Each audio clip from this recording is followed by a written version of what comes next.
The silence was the first thing that alerted Evie.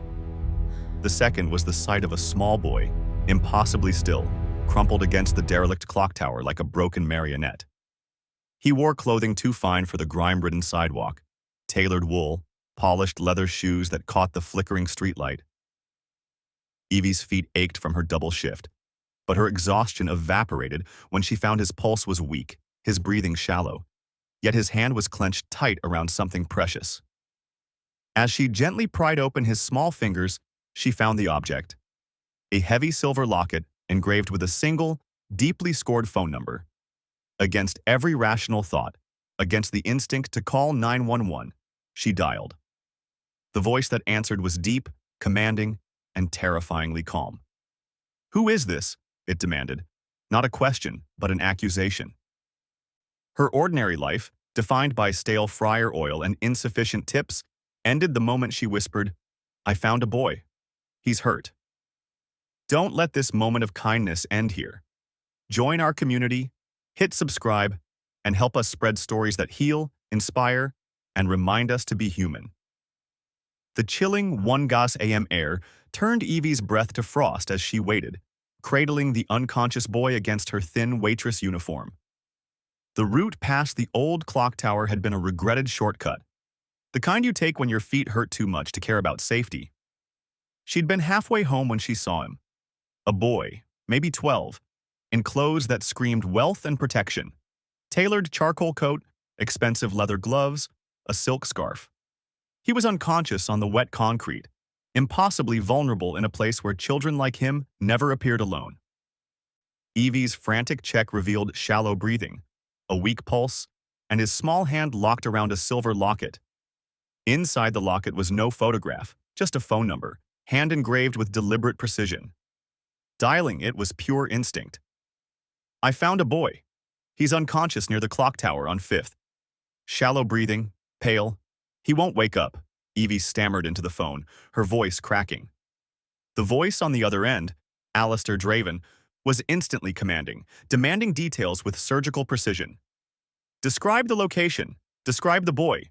Do not move. Do not speak to anyone else." When she mentioned the silver locket, the line went silent for 3 terrible seconds before the chilling command came. "Stay exactly where you are." 2 minutes later, a silent charcoal-colored Rolls-Royce, flanked by 2 black SUVs, materialized out of the fog like predators emerging from shadow. The doors opened in flawless synchronization. Alistair Draven emerged, a commanding figure in a tailored suit, silver-touched dark hair, and steel-gray eyes that scanned the street like radar. His posture radiated controlled dominance, the kind of power that didn't need to announce itself. His eyes fixed on Evie, then on his son, and the air around them dropped to 0. "You called the number," Alistair stated, his voice a low growl of accusation and realization. Evie didn't back down, her blue eyes meeting his without flinching. "He needed help. I called the number in his locket." Alistair's men moved with military precision, one checking Julian's vitals, another securing the perimeter, a third scanning Evie with undisguised suspicion. They lifted the boy with practiced gentleness that contradicted their intimidating presence. "Your name?" Alistair's question was a command. "Evelyn Hart." He stared at her, an assessing look that saw straight through her cheap polyester uniform, her scuffed sneakers, the exhaustion written in the lines around her eyes. His gaze was a physical weight, cataloging her as either witness or threat. "Stay right there, Miss Hart." His voice was silk over steel. "Your shift is not over."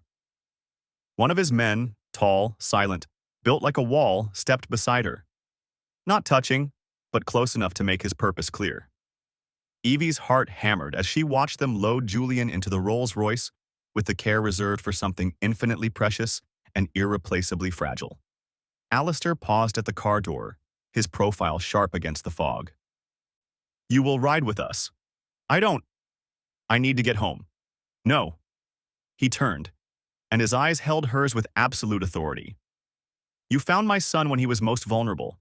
Until I understand how and why, you're not going anywhere." It wasn't a threat.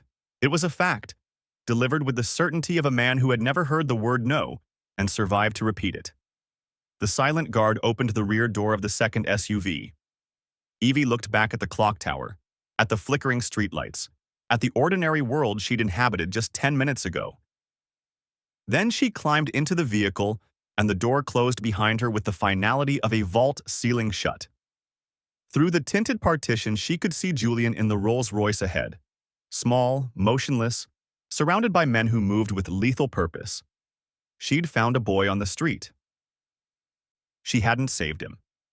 She'd stumbled into a war she didn't understand, and Alistair Draven, the silver-haired Don whose name was synonymous with fear, had just made her a prisoner in it.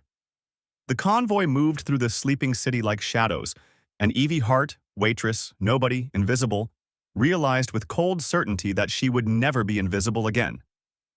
The Draven compound rose from the hillside like a fortress, stone and steel, floodlit perimeter, guards at every gate. Evie was escorted through corridors of polished marble and hushed luxury that felt more like a museum than a home. They placed her in a room with no handles on the inside of the door. Alistair Draven entered an hour later, his presence filling the space like a cold front. "How did you find my son?" "I was walking home from work. He was just there." "No one just finds Julian." His voice was razor sharp. "Who sent you?" "No one sent me. I'm a waitress. I work at Mel's Diner on... I know where you work. I know where you live. I know you're 3 months behind on rent." He leaned closer, steel gray eyes dissecting her. "What I don't know is why my son was alone on that street." The interrogation lasted 2 hours.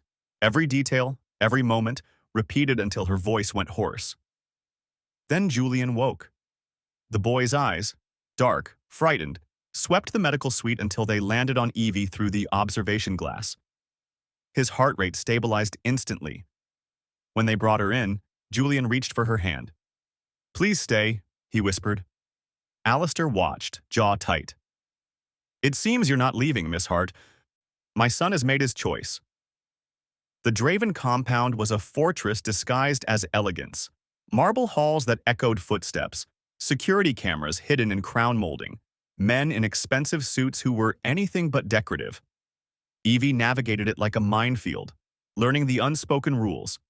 Never ask questions, never wander alone, never meet Alistair's gaze unless spoken to directly. Julian clung to her with desperate trust, and she found herself reading to him in the library, teaching him card games, offering the kind of ordinary comfort his extraordinary world had stolen.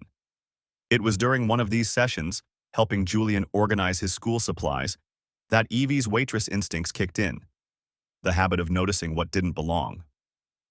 A tiny metallic disc, no bigger than a button battery, embedded in the seam of Julian's leather backpack. Not a repair, not a zipper pull, a tracker. Her blood turned to ice. She found Alistair in his study, the tracker wrapped in tissue. Someone's watching him, from inside. His fury was volcanic but controlled. He believed her instantly. Not because he trusted her, but because her fear was genuine, her logic sound. "You have sharp eyes, Miss Hart," he said quietly, something dangerous shifting in his expression. "Keep them open." 2 days later, while Julian showed her the gardens, the attack came, fast, professional, and from within the compound walls. Marcus had made his move. The garden path should have been safe. Alistair's Lieutenant Marcus had personally cleared it. That's why Evie's instincts screamed when she saw him approaching with 3 men she didn't recognize. "Julian, run!" she whispered, her hand finding the panic button Alistair had given her. Marcus moved fast, but Evie was faster. She shoved Julian toward the East Wing entrance, her fingers flying across the security panel, the code Alistair made her memorize. The steel door sealed with a hydraulic hiss, just as Marcus's hand slammed against it. "Clever waitress," Marcus snarled through the intercom, "but you're trapped." "No," Evie said, pulling Julian close in the reinforced safe room. "You are." Alistair's arrival was silent, lethal. Through the security monitor, Evie watched him emerge from the shadows with 20 men, his face a mask of controlled fury. Marcus didn't even get to draw his weapon. Later, in Alistair's office, Julian asleep between them on the sofa, the Don spoke quietly. "You saved him. Again.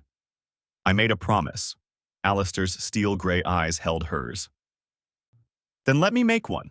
Stay. Not as a captive. As family. Evie looked at Julian's peaceful face, then at Alistair's scarred hands resting protectively on his son's shoulder. I'm not going anywhere, she whispered. She'd found her purpose in the war. Let's make compassion go viral. Like, share, and subscribe if you believe kindness still matters. Now more than ever.